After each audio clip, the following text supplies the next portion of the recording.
कोंडवा बलात्कार प्रकरणात एक नवा ट्विस्ट। खाकी दाखवताच पोरीचं भिंग फुटलं। डिलिव्हरी बॉयच्या विरोधात केलेली तरुणीची तक्रार शेवटी खोटी निघाली आणि डिलिव्हरी बॉयच्या रूपात आलेला मुलगा डिलिव्हरी बॉय नव्हताच।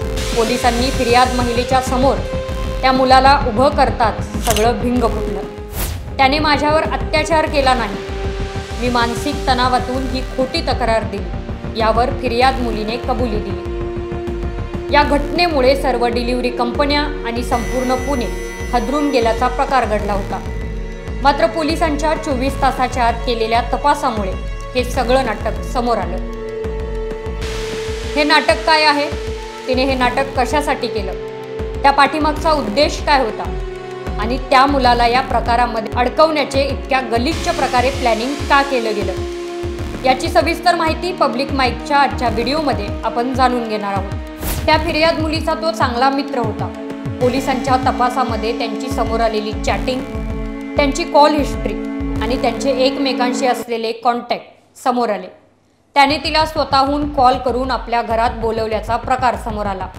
इतकंच नाही तर तिने याआधी सुद्धा त्याला अनेकदा आपल्या घरी बोलवलं होतं आणि त्याने घरी आल्यानंतर तिच्यावरती स्प्रे मारलाच नव्हता, या घटनेचाही खुलासा झाला। आता या घटनेवरून राजकारणामध्ये आरोप प्रत्यारोप चांगले चर्चेत निघाले होते। मात्र राज्याचे उपमुख्यमंत्री अजित पवारांनी विरोधकांना आणि ही बातमी पसरवणाऱ्यांना चांगलाच टोला लगावला। मी ब्रीफिंग घेतलं वरिष्ठ पोलीस अधिकाऱ्यांच्याकडनं, तर त्याच्यातनं वेगळंच काही बाहेर येतंय। म्हणजे कुठला जो विनयभंगाचा प्रकार झालाय त्याच्याबद्दल डिलिव्हरीच्या संदर्भात कोंडव्याची केस, परंतु अजून आज आता रात्री पण ह्यांचा टेक ऑफ झाल्यानंतर पण आता बंदोबस्त काही आहे, परंतु काही वरिष्ठ अधिकारी त्याच्यामध्ये खोलात जाणार आहेत। अजित पवार यांच्या वक्तव्यानंतर हे प्रकरण शांत झालं, पण ही पुण्याची झालेली बदनामी आहे, अशी बदनामी पुन्हा एकदा खपवून घेतली जाणार नाही, असा दम प्रसार माध्यमांना सुद्धा देण्यात आलेला आहे।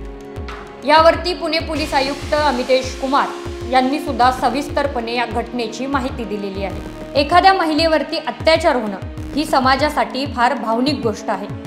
एका घटनेवरती संपूर्ण समाज आक्रमक होत असतो, मात्र सुडाच्या भावनेतून एखादी महिला समोर येते आणि अशा खोट्या फिर्यादी देऊन समाजात असंतोष निर्माण करते। हा प्रकार अत्यंत चुकीचा असला तरी या महिलांना कशा प्रकारे समजवावं आणि त्यांना शिक्षा काय देतील हा एक मोठा प्रश्नच आहे।